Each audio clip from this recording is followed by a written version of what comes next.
welcome to Let's Grow. I'm Dianne, Stortz-Lintz, horticulturist for the city of Reno. I'm here at West Street Market with Marnie Brennan. She's the garden coach at Garden Shop Nursery. And we're going to talk tonight about the color that you buy in the fall and around Christmas to decorate your home. And we're going to give you little tips and pointers about whether or not they're appropriate to keep after their color days are gone. Exactly. So the first one is poinsettia. Okay. The very famous poinsettia. Euphorbia pulmonaria. Can we get the gorilla out of the room? This is not a poisonous plant.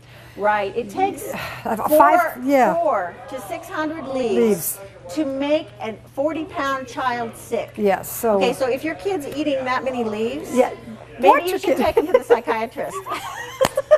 This is not a poisonous plant. It does have a bad rap. I think the rap came from some euphorbias that are grown in Africa are the poisonous plants on the planet. Very poisonous. This is not. This is a beautiful, harmless, wonderful plant to have at the holidays. Well, don't get me wrong. It doesn't taste good. Yes. It does have a bitter flavor. So, and don't ask me how I know that. Did you have a bite? No. Okay. So anyway, this plant we picked out the colors that are non-traditional because when you're around plants all the time, you kind of get bored with those traditional colors. Right. Okay. That's So, but you know, we've got this one little one here that's the traditional colors. The red and the green. That has, you know, red and green with kind of curled, what we call crenulated leaves. And the other thing is, it's a double. Right. They have genetically kind of modified this to make it look more like, I don't think a rose, a peony, but a thick, beautiful flower. And look, this guy has already set its bud and it's blooming. So, and you notice that I said leaves. Right, bracts. Okay, these are actually leaves. Their technical name is bract. They're what we call a showy bract. Right. Okay, they grow around the base of the flowers, which are very small. Often they're yellow or orange.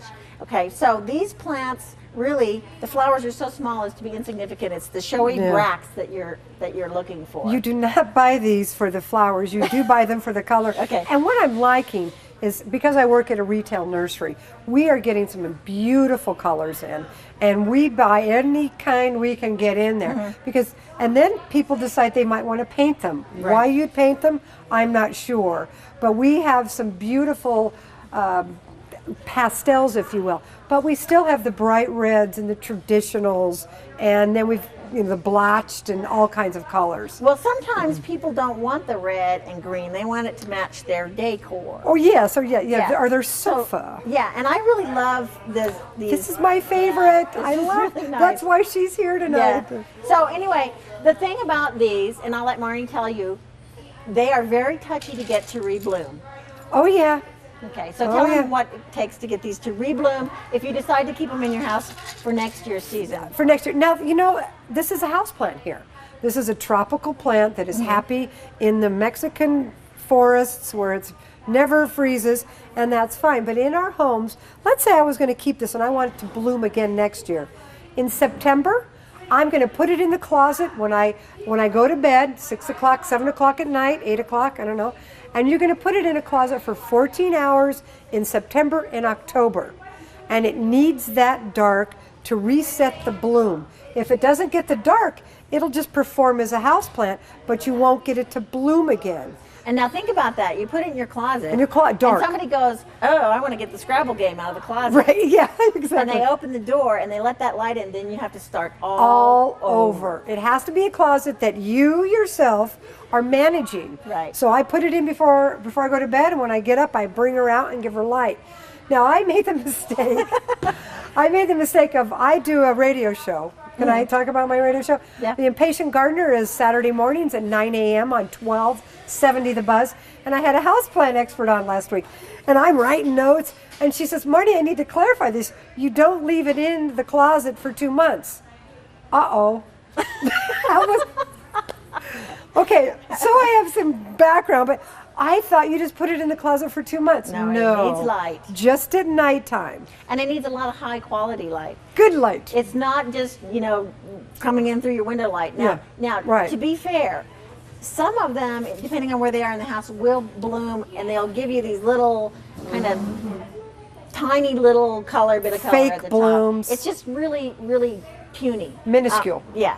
And then what happens too with these is if you're not really on top of the watering, Bad watering. they lose leaves really quickly. Yikes, yeah. This is a white one. This one had somebody forgot to water it. You can see that the leaves have fallen off almost all the way up to the top. Right. Okay. So Poor thing. I don't know how many times I go into someone's home where I see something like this, with just leaves at the very top, and it's just not attractive. This is not pretty. So what's the verdict? This is pretty. Well, What's the verdict on these? What happens with these after the holidays are over? compost pile. Compost pile. Exactly. Just throw it in the compost pile. Now, speaking of watering, I would like to talk about Marnie's famous ice watering. We've chatted about it before. Okay. So we happen to be in a place where they've got ice. But what I do at home, ladies and gentlemen, is I take either seaweed or Super Thrive or some kind of a nutrient, and I mix it in water, and I freeze it in ice cubes. And the reason why I do that is once a month I want my house plants, poinsettias, my holiday plants, to get that nutrient that they need. So once I've got ice, and I know my plant isn't bone dry, it has to be in a decent water holding capacity, I just slip that ice right on top. And I put it all the way around, and because it's so cool outside, that ice slowly breaks down. The absorption roots have a chance to pick it up, use it, without it spilling out to the bottom and making a mess. And wasting it. And wasting it. This is a really brilliant idea, but Thank you. can also use inorganic fertilizers. Yes, you can. Marnie and I disagree. We're not. She's an organic. I'm gardener, organic, she's and I not. use whatever I. But I happen love to her. have. Yeah, you know what? Nitrogen is nitrogen is nitrogen. I have chickens, Right. I have horses, I use organic stuff all the time. Yeah. But if I have to, I'm going to use inorganic. So you could use water-soluble inorganic fertilizers in the ice cube. Absolutely correct. But it's a good way to get water and nutrients, as we agree, to the absorption roots, which are the ones that are going to put that energy where it And needs it's to going be. to be more efficient. Right. Now there is some evidence, Marnie, Uh-oh. that putting ice and having cold water go into the roots is you restrict root growth, but it's so nominal it really shouldn't matter. Exactly. Now, I did some research on this because somebody told me exactly what you did. So I don't use the gigantic ice cubes, I use small ones. And if they break down slow enough, by the time the water gets down there, it's really not a big deal. But it's an easy, efficient way to make sure you don't end up with this poor, pathetic plant over here. Okay. Well, and so along these same lines, we're going to finish these plants on the table, and we're going to start with some other ones after the break.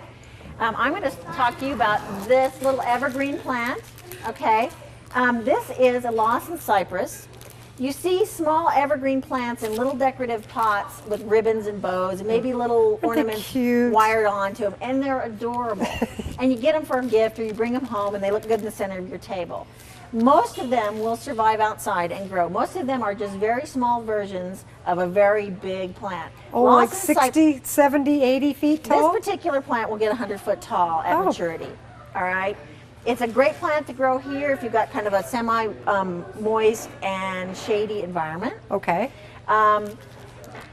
The problem now is that when you bring an evergreen into the house, you have how many weeks?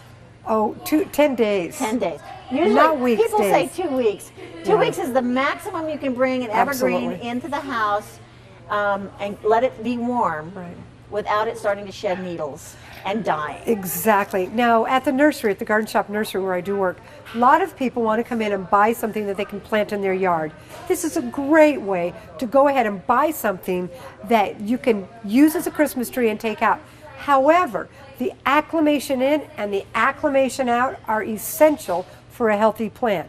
So like she was saying, if you want to bring something into the house and plant it out later, there is a process. Right, and that process is quite involved. Another thing about that is when you get a plant this small, and y'all, I'm going to show you this, you notice that the root ball is fairly involved and ramified. It's going to be difficult to transition this into the ground without it dying. That's exactly right. And so, you know, it's cheap. If you try to put it in the ground and it dies, oh well. You might want to put it in a larger pot.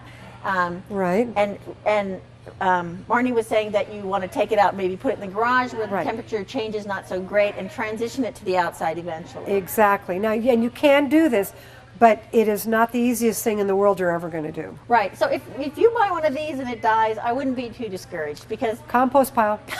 compost pile. And composting is the best way to recycle these plants. I'm a composter. Are you? Yes. See, we're both we agree on that. Yeah. I have hardly any household waste. I don't either.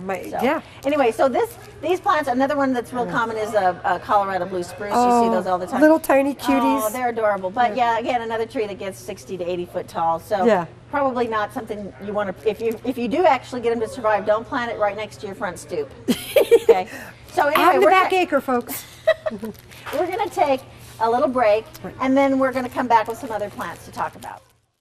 A pinch of pastries, a dozen gourmet foods, several ounces of fine wine, a cup of tea, a zest of ethnic cuisine, locally grown fruits and vegetables, and numerous local businesses with a unique product.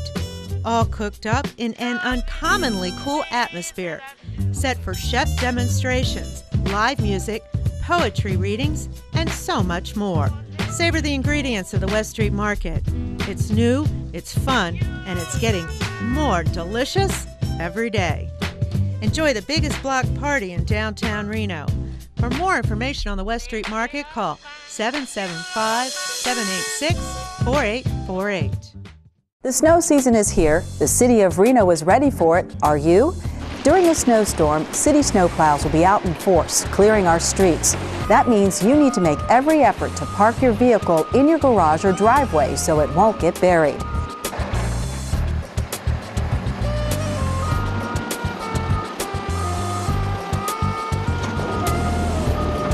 The snow season is here. The city of Reno is ready for it. Are you? Welcome back to Let's Grow.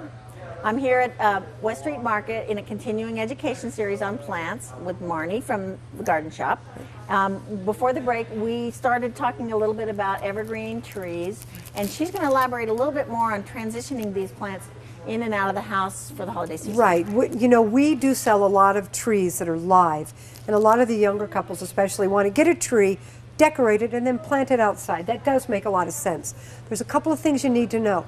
First of all, no more than 10 days, tops 12 in your house. You want to buy a good tree and make sure you have room for it. So bring it on home, put it in the garage for a few days if you have a garage. Let it transition in there, bring it into the house, get it decorated. Then right after Christmas, undecorate it, put it back into that garage for a while, and then slip it outside where you can water it if necessary. So far this year, we have been blessed with some great rain, but it is about acclimation. A short amount of time inside. If you leave it in too long, it's going to start dropping needles, and then you're not going to be successful. But the spruces work very well. I've got 2 beautiful spruces in my yard. And let's talk about species selection. If you select a spruce, how much area are you going to need? Feet. The Colorado blue gets 60 to 80 feet tall, 20 to 40 feet wide when it's happy. So mine has that much room. A lot of times when people talk to me about it, I recommend that they buy a specimen evergreen, because then you can somewhat justify it because it's the holidays, and then you have a nice specimen tree. Oftentimes those don't get as big. That's true. So and then you talked about the ice watering.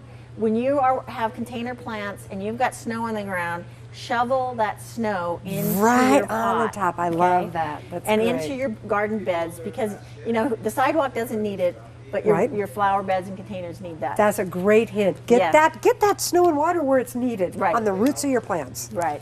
So I know people who have trees that are just little steps all the way down in their backyard, and they use it as a windbreak. So it's a nice way to acquire plant material for your yard, and be able to justify it, because it's the holidays. It's the holidays. It's the holidays. Another thing that we'd like to talk about really quick about buying plants, say at a specialty nursery like Garden Shop versus at the box stores.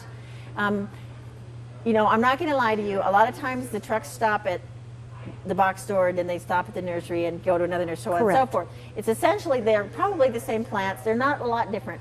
There's one thing that you're going to run into problems with. If a plant's been water stressed and then re-watered, they won't necessarily show the damage until you get it home. That's right. Okay, and so sometimes at the box stores, watering isn't as optimal as it should be. So you can be fooled by things, especially with evergreens. The reason why we cut them and put them in the house is it takes them a long time to die. Okay, and so it's the same thing as if they did get water stressed in the pot. All right, and I see this all the time. I see people walking out of nurseries or box stores with totally stressed trees. and they don't know it because they're not as experienced as I am. So be careful about that. Right, and the thing about coming to a nursery is that we're a master nursery. And when you see any of our teammates that have a master nursery tag, they've been tested, they're working there more than 2 years. We understand the importance of watering and not letting a plant get dehydrated between waterings. It's very important. Yeah. So that being said, you can acquire reasonable plant material at the box stores. I don't want to say bad things. Now, we're going to go through. Marnie, pass me the chrysanthemum. Happy to. Okay. These are starting to get a little passé this time of the year. You can sometimes they're pretty popular. This is it's a Thanksgiving. Spider mums are real popular around the holidays. They are. But I didn't find any. So, but one of the things about these is that once they quit blooming and you can cut them back, you can transition them outside. Right. And you can plant them in the yard again. The problem with it is this is so cute and short right now. It's so beautiful. Yeah, right now. It's adorably short. Well, that's because they put a hormone on it to keep it short. Right. Okay, so when you put this in the ground next year and it starts to grow, it will get 3.5 to 4 foot tall. Absolutely. Okay. No problem. The only time you get these nice short compact mums is if you go to the nurseries and buy them as cushion mums. Or you can also, now this takes more time, and I do this because I hate gangly. I let them come out of the ground about 12 inches. Whack them back to 6. Right. You can do that with asters too. Yep. Yes. Let them come out again, and I do it 2 times. Then I end up with a tight little mum in August and September. So the verdict is keep these. Keep these. They're hardy. Yeah. Anybody in his and they're going to be lots of great colors. They're going to be great color for you again. I love and that. If you want them to be really tall, you might have to stake them. Otherwise, you might give them a little pinch. But don't be afraid to whack them back. It's fun. Whack. All right. So, fun. Your turn. Why don't you grab the amaryllis? Amaryllis. Okay, now the amaryllis is a bulb, and I'm a bulb fancier. This is not a hardy bulb. We're not going to be able to plant it in our yard, have it come back. They're also called naked ladies in California. I had rows of naked ladies. But the joy of these is we are asking them to bloom out of season. They're usually wanting to bloom in July and August. So you're going to let them come out. Obviously, we've got a couple of buds. This is a gigantic bulb. You're going to get nice big blooms. If you want it to bloom next year, here you go. You're going to let it bloom and cut off the stem, take the leaves and the rest of the bulb and put it in the garage and water it once in a while. And then it'll do its thing again. We're going to have to, but it will bloom in July and August. It's not going to wait for the holidays. Right. To have a holiday amaryllis, you need to buy one each year. Get it as soon as they come into the nursery and start it. Right. As soon as this thing gets soil and water and light, this has only been in here about 7 days. Bang. Right. So you're going to have to get it. So a lot of times you'll get these already blooming. Right. Yes. These yes. big monster flowers. Oh, like they're this lovely. big, yeah. They're lovely, lovely. And so you will have to, kind of manipulate it again. And it's difficult to manipulate it at home to get it to bloom. So it's better to buy one. Yes, and especially for that Christmas bloom. But they will bloom. I know people that use them as houseplants. Yeah. So in the middle of the summer, they've got a beautiful amaryllis. Same thing with, this is a paper white, narcissus. Everybody probably thinks of daffodils when you think of narcissus.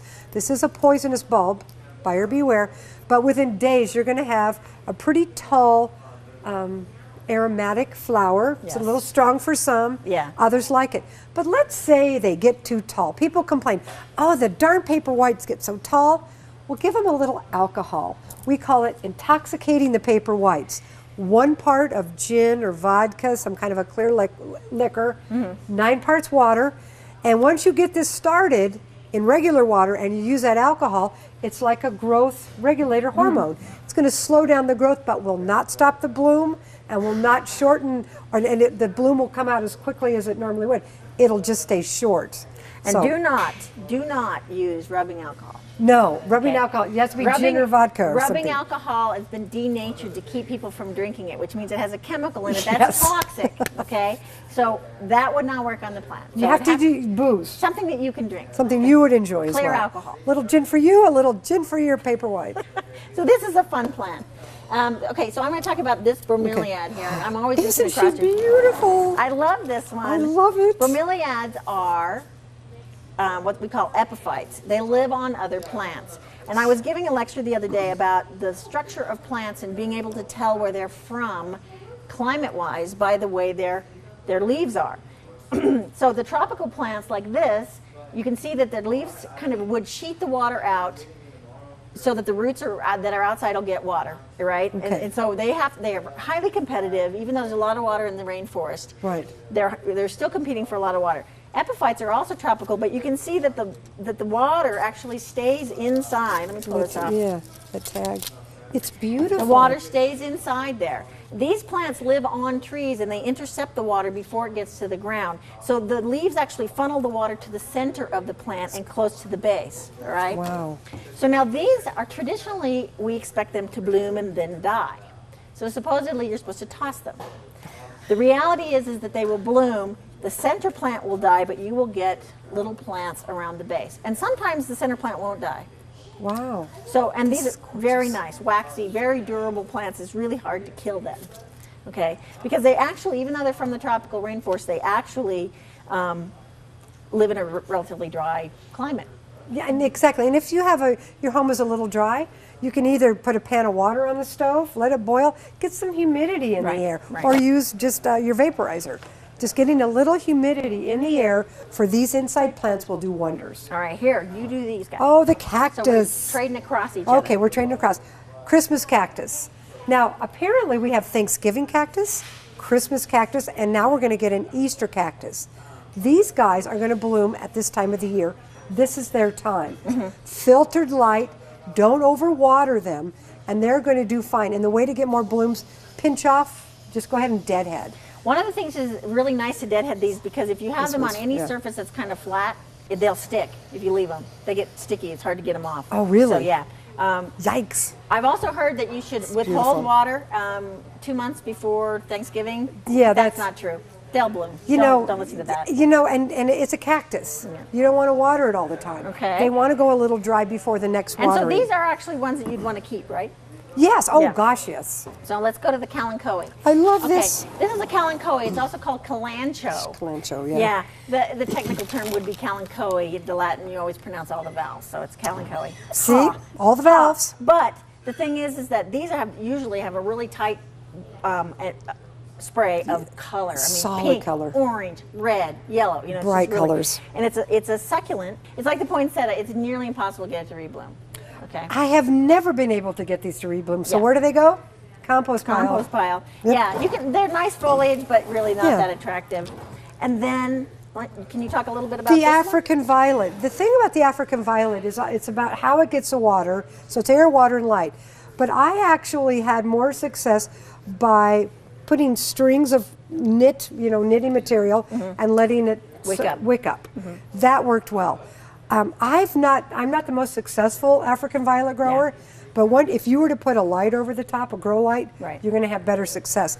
We have a great deal of customers that love some of the colors that we're getting. And these are really easy to propagate. You know, you pop a leaf off, let it dry up a little bit, drop it in dirt, and it's going to grow. Also, I used to grow these quite a bit. I had quite a big collection until I had children.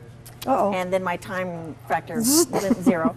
But I used to put them in an east and a southern facing window and had really good success. Maybe I didn't give mine enough light. So I'm going to try to get to the last one here really quick. This is an oxalis. It has gone to sleep. It's not getting enough light. You see these sold in the green form as shamrocks they call them. Shamrocks it's not the Ides of March. I don't know if it's that is the Ides of March. This is a different cultivar. I don't know the name. This is my pet, so I've had this one for a long time. Oh, this is yours? Yeah. She's beautiful. So anyway, this plant is one of the plants that it's just nice all the time. If you get it as a gift, it's pretty easy to grow. You can not water it for a week, and then it'll come back. It has bulbs down the bottom. You can separate it out. So this is a keeper. Absolutely. It's gorgeous. Let me show you what the bulbs look like and how you would break them apart. Okay, great. You can see them right here. Look at them. Yeah. Oh my God. And there's another little tiny one there. Look at that. And so what you would do is just start teasing them apart. And here's another one. And then you could give them to your friends. I could give them to my friends, yeah. So this is one of those plants that you would want to keep if you got it as a gift. Oh, I love this plant. Yeah. Look at the colors, green and red and pink flowers. Yeah, again, remember, we like the color. We're into color. We're into color. So before we go, I'd like to talk a little bit. We're in the greenhouse doing volunteer now for the city of Reno. We're actually starting to work on baskets, so if you want to volunteer, you're welcome to call me and volunteer. I need to do that. And then Marnie would like to talk a little bit about her programs and what's going on in the nursery now. Well, at the Garden Shop Nursery, which a lot of you know, we've moved out to Mayberry and McCarran. We're open 7 days a week. We're going to have a seminar program the whole year. My very favorite subject is, of course, my radio show, The Impatient Gardener on 1270 The Buzz. I have some incredible guests lined up. I am just really excited about all the professionals who are coming on to help me help you guys garden. Dianne is certainly one of them. I've got What time is that? It's 9 o'clock on Saturday mornings on 1270 a.m. I really appreciate everybody tuning in to Let's Grow. I thank Marnie for showing up. It's been my pleasure. Yeah. And we'll see you next time.